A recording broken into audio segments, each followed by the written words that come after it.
আসসালামু আলাইকুম। সংবাদে আপনাদের সবাইকে স্বাগত জানাচ্ছি। আমি ফিরোজ তোহা। শুরুতেই আরবে কেবলস সংবাদ শিরোনাম। আবারও মধ্যপ্রাচ্যে ভয়াবহ তৃতীয় বিশ্বযুদ্ধ শুরু হয়েছে। মার্কিন যুক্তরাষ্ট্র এবং ইরানের মধ্যে ভয়াবহ এই সংকট শুরু হয়েছে। চলছে হামলার পর হামলা। মার্কিন যুক্তরাষ্ট্র এবং ইরানের মধ্যে যুদ্ধবিরতি কার্যকর হবে না বলে ঘোষণা দেওয়ার পরই এই যুদ্ধ আরও তীব্র থেকে তীব্র আকার ধারণ করেছে। আর এরই মাঝে আমাদের হাতে এসে পৌঁছেছে যুদ্ধের সর্বশেষ গুরুত্বপূর্ণ সবথেকে তাজা আপডেট সংবাদ আপনাদের জানিয়ে দিব। প্রথমেই জানাবো, যুক্তরাষ্ট্রের সঙ্গে আবারও যুদ্ধ শুরু হবে জানালো ইরান। ইরানের খাতামাল আনবিয়া ব্রিগেডিয়ার জেনারেল মোহাম্মদ জাফর আসাদি জানিয়েছেন যে মার্কিন যুক্তরাষ্ট্রের সঙ্গে আবারও আমাদের যুদ্ধ বেঁধে যাবে, কারণ মার্কিন যুক্তরাষ্ট্র আমাদের সঙ্গে চুক্তি করতে রাজি নয়। আমরাও চুক্তি করতে রাজি নই। আমরা যে ধরনের ডিমান্ড করেছি তারা সেগুলো পূরণ করতে সম্পূর্ণ ব্যর্থ হয়েছে। সুতরাং আমরা যুদ্ধবিরতি থেকে আবারও যুদ্ধের দিকে যাচ্ছি। যুদ্ধ করার জন্য আমাদেরকে সেভাবেই প্রস্তুতি নিতে হবে বলে জানিয়েছেন তিনি। এরপর জানাবো, মার্কিন নিষেধাজ্ঞা উপেক্ষা করে ইরান থেকেই তেল কিনছে চীন। মার্কিন যুক্তরাষ্ট্রের পক্ষ থেকে চীনের উপর নিষেধাজ্ঞা দেওয়া হয়েছে। চীন যেন ইরানের কাছ থেকে কোনো তেল কিনতে না পারে, এজন্য চীনের 5টি তেল রিফাইনারি কোম্পানির উপর নিষেধাজ্ঞা দিয়েছে মার্কিন যুক্তরাষ্ট্র। তবে এই নিষেধাজ্ঞা দেওয়ার পরও চীন ইরানের কাছ থেকে অপরিশোধিত তেল কিনছে এবং সরাসরি তারা জানিয়ে দিয়েছে যে মার্কিন যুক্তরাষ্ট্রের কোনো নিষেধাজ্ঞার তোয়াক্কা করে না চীন। চীন ইরান থেকেই তেল কিনবে এবং এই তেল দিয়েই তারা ভবিষ্যতে আসলে অনেক কিছু করতে চায় এবং উল্টো মার্কিন যুক্তরাষ্ট্রের উপরই তারা নিষেধাজ্ঞা দিয়ে রেখেছে। এদিকে লেবাননে ইসরায়েলি হামলায় 24 ঘণ্টায় নিহত 41। দক্ষিণ লেবাননের বিভিন্ন স্থানে একাধিক হামলা চালিয়েছে ইসরায়েল। এতে অন্তত 10 জন নিহত হয়েছে। এছাড়াও গত 24 ঘণ্টায় লেবাননের বিভিন্ন গ্রামে গ্রামে হামলা চালিয়েছে এই জায়নবাদী ইহুদি সন্ত্রাসীরা। তারা এখনও লেবাননে মুসলিম ও খ্রিস্টান অধ্যুষিত এলাকায় হামলা চালিয়ে মুসলিমদের পাশাপাশি খ্রিস্টানদের বিভিন্ন ধর্মীয় স্থাপনা গুড়িয়ে দিচ্ছে। পাশাপাশি অসংখ্য নিরীহ মানুষকে তারা হত্যাযজ্ঞের খেলায় মেতে উঠেছে। পরিস্থিতি আসলে খুবই জটিল আকার ধারণ করেছে এবং আমরা মনে করি এই মুহূর্তে সবাইকেই এই যুদ্ধ প্রতিহত করার জন্য কাজ করতে হবে। কিন্তু মধ্যপ্রাচ্যের যে মুসলিম শাসকরা রয়েছে শুধুমাত্র নিজেরা ভোগবিলাসে মত্ত রয়েছে। তাই এবার সবথেকে বেশি ইরানের নজরে পড়েছে এই রাষ্ট্রগুলো। উপসাগরীয় এই মুসলিম দালাল রাষ্ট্রগুলোকে ইতিহাসের সবথেকে বড় শিক্ষা দিয়েছে ইরান। তারা কখনোই আসলে মুসলিমদের জন্য কোনো কাজ করেনি। সব সময় তারা শুধুমাত্র নিজেদের স্বার্থ হাসিল করার জন্য মার্কিন যুক্তরাষ্ট্র থেকে অস্ত্রশস্ত্র কিনে তারপর সেগুলো দিয়ে মূলত এই সন্ত্রাসদের সন্ত্রাসী কর্মকাণ্ডে সহযোগিতা করে থাকে। এবারে জানাবো, ভারতের ট্রেন থেকে ধাক্কা দিয়ে ফেলে দিয়ে ইমামকে হত্যা। ভারতের উত্তরপ্রদেশে বরেলিতে চলন্ত ট্রেন থেকে এক ইমামকে ধাক্কা দিয়ে ফেলে হত্যা করা হয়েছে। নিহত ইমামের নাম মাওলানা তৌসিফ রাজা, বয়স 30। আজ এই ঘটনা ঘটে। প্রথমে পুলিশ ধারণা করেছিল ট্রেন থেকে পড়ে গিয়ে তিনি প্রাণ হারিয়েছেন। তবে সম্প্রতি একটি অডিও ক্লিপ থেকে জানা গেছে যে তাকে ট্রেনে নির্যাতন করে এরপর ফেলে দিয়ে হত্যা করা হয়েছে। ভারতের হিন্দুত্ববাদীরা, বিশেষ করে নরেন্দ্র মোদী সন্ত্রাসী ক্ষমতা আসার পর থেকেই এমন সন্ত্রাসী কার্যক্রম আরও বেড়েছে। এবং সর্বশেষ জানাবো, গণতন্ত্র থেকে যখনই সরকার বিচ্ছিন্ন হয় জনগণ রক্ত দিয়ে তাদের সরিয়ে দেয় বললেন মঈন খান। বিএনপির জাতীয় নির্বাহী সদস্য ডক্টর আব্দুল মঈন খান বলেছেন, যখনই কোনো সরকার গণতন্ত্র থেকে সরে যায় তখনই এ দেশ থেকে তাদেরকে জনগণ রক্ত দিয়ে হলেও তারপর তাদেরকে দেশ থেকে তাড়িয়ে দেয়, কারণ তারা হচ্ছে এমন শত্রু যেটা আসলে জনগণ মেনে নিতে পারে না। বিএনপিও কিন্তু একই কাজ করছে। সুতরাং আগামীতে বিএনপিকেও এই পরিস্থিতির মধ্যে পড়তে হতে পারে বলে এমন তথ্য জানা গেছে। প্রিয় দর্শক, এতক্ষণ শুনছিলেন সংবাদ শিরোনাম, এবারে বিস্তারিত। তবে তার আগে বন্ধুরা অনুরোধ থাকবে এই সংবাদটিতে একটি লাইক দিন। এই চ্যানেলে আপনি নতুন হয়ে থাকলে আমাদের সংবাদটি দেখতে দেখতে চ্যানেলটি সাবস্ক্রাইব করে রাখুন। কমেন্ট করে বন্ধুরা আপনার মূল্যবান মতামত জানিয়ে দিন।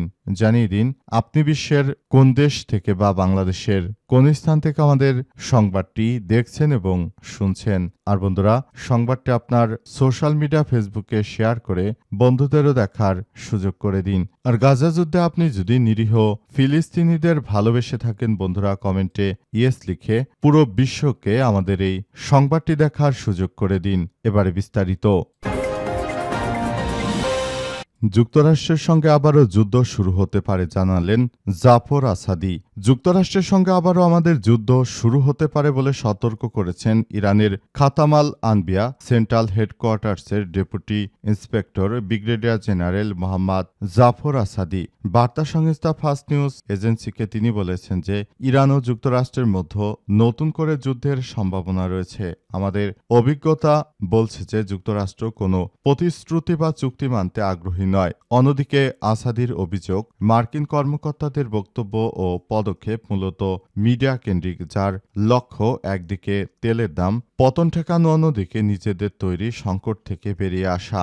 ব্রিগেডিয়ার জেনারেল আসাদি জোর দিয়ে জানিয়েছেন যে যুক্তরাষ্ট্রে যে কোনো নতুন দুঃসাহসিক পদক্ষেপ বা ভুল সিদ্ধান্ত মোকাবেলায় ইরানের সশস্ত্র বাহিনী পুরোপুরি প্রস্তুত। গত ফেব্রুয়ারির শেষ দিকে যুক্তরাষ্ট্র এবং ইসরায়েল ইরানের বিরুদ্ধে সামরিক অভিযান শুরু করলে যুদ্ধ শুরু হয়। এবারে ইরান অপারেশন ট্রু প্রমিস 4 এর নামে শতাধিক ধাপে পাল্টা হামলা চালিয়েছে। এসব হামলায় ব্যালিস্টিক ও হাইপারসনিক ক্ষেপণাস্ত্র এবং ড্রোন ব্যবহার করে বিভিন্ন ইসরায়েলি স্থাপনায় তারা আঘাত এনেছে। যুদ্ধ শুরুর প্রায় 40 দিন পর পাকিস্তানের মধ্যস্থতায় 2 সপ্তাহের যুদ্ধবিরতি কার্যকর হয়। তবে ইসলামাবাদে অনুষ্ঠিত যুক্তরাষ্ট্র ইরান আলোচনায় কোনো সমঝোতা হয়নি। ইরানের অভিযোগ, মার্কিন পক্ষের অতিরিক্ত শর্ত ও অবস্থান পরিবর্তনের কারণে আলোচনা ভেস্তে গেছে। এদিকে মার্কিন প্রেসিডেন্ট ডোনাল্ড ট্রাম্প একতরফাভাবে যুদ্ধবিরতির সময়সীমা বাড়ালেও নতুন করে আসলে কোনো কার্যকর পরিস্থিতি দেখা যায়নি।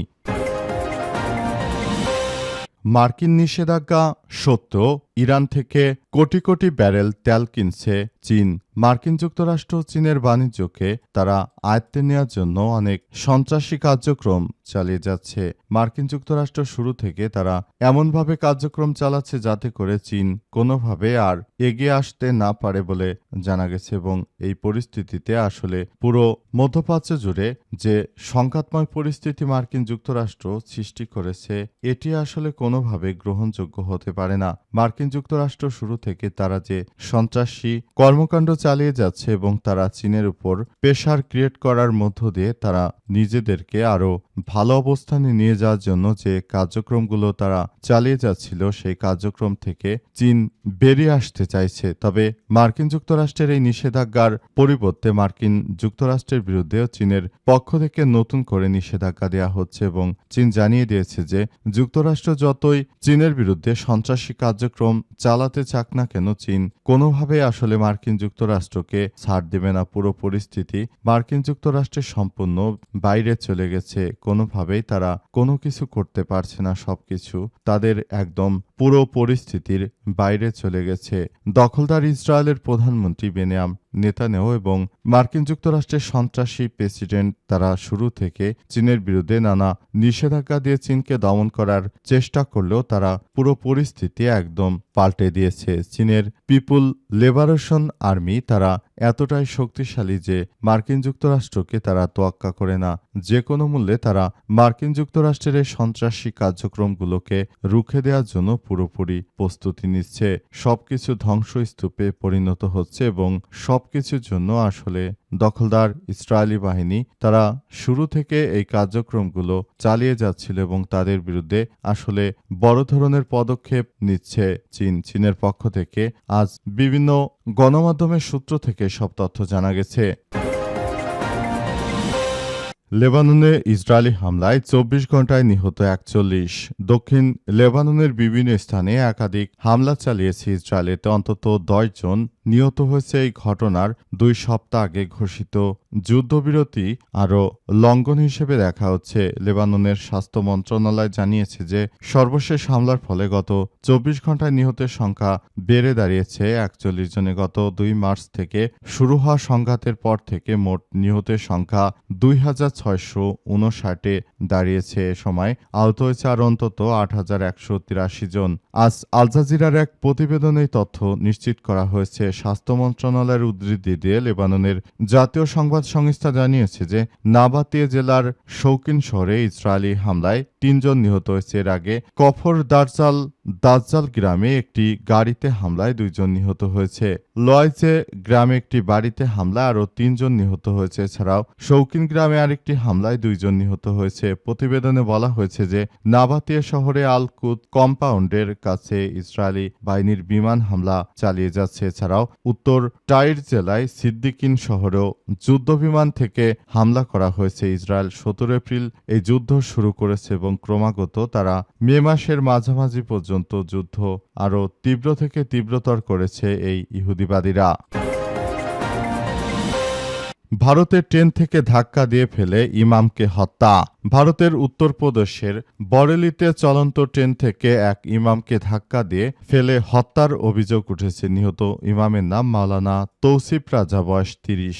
গত ২৭ এপ্রিল এই ঘটনা ঘটে। প্রথমে পুলিশ ধারণা করেছিল ট্রেন থেকে তিনি পড়ে গিয়ে নিহত হয়েছেন, তিনি প্রাণ হারিয়েছেন। তবে সাম্প্রতিক একটি অডিও ক্লিপ থেকে জানা গেছে তাকে ট্রেনে নির্যাতন করে তারপর ফেলে দিয়ে হত্যা করা হয়। মাওলানা তৌসিফ রাজা বিহারের কিষানগঞ্জ জেলার বাসিন্দা। তিনি একই প্রদেশের সিওয়ানের একটি মসজিদে ইমামতি করতেন। পুলিশ সূত্র থেকে জানা গেছে ২৬ এপ্রিল সন্ধ্যায় তিনি বরেলি থেকে সিওয়ানের উদ্দেশ্যে মুজাফফরপুরে স্পেশাল ফেয়ার সামার স্পেশাল ট্রেনে ওঠেন। পরদিন ২৭ এপ্রিল বরেলি ক্যান্টনমেন্টে থাকা এলাকার পালপুর ফটকের কাছে রেললাইনের পাশ থেকে তার মরদেহ উদ্ধার করা হয়। ময়নাতদন্তের রিপোর্টে তার মাথায় গুরুতর আঘাতের চিহ্ন পাওয়া গেছে। পরিবারের দাবি, তৌসিফ রাজার ফোনে একটি ৩৬ সেকেন্ডের অডিও এবং ২.৬৩ মিনিটের ভিডিও কলে রেকর্ড পাওয়া গেছে। অডিওতে শোনা গেছে ট্রেনে কিছু লোক তাকে হেনস্থা করছে। তৌসিফের স্ত্রী তাবাসসুম জানিয়েছেন মৃত্যুর আগে তৌসিফ তাকে ফোন করে বলেছিলেন যে ট্রেনে কিছু লোক তাকে ঘিরে ধরে মারধর করছে এবং তাকে চোর বলে অপবাদ দিচ্ছে। তাবাসসুম তাকে সহযাত্রীদের সাহায্য নিতে বলল। তৌসিফ জানান যে ট্রেনের যাত্রীরাই তাকে হেনস্থা করছে। নিহতের চাচা রিজন আলম অভিযোগ করে বলেছেন, আমরা সন্দেহ করছি তাকে ট্রেনের ভেতরে মারধর করা হয়েছে, এরপর ট্রেন থেকে নিচে ফেলে দেওয়া হয়। এই ঘটনায় তার মৃত্যু হয়েছে বলে জানা গেছে।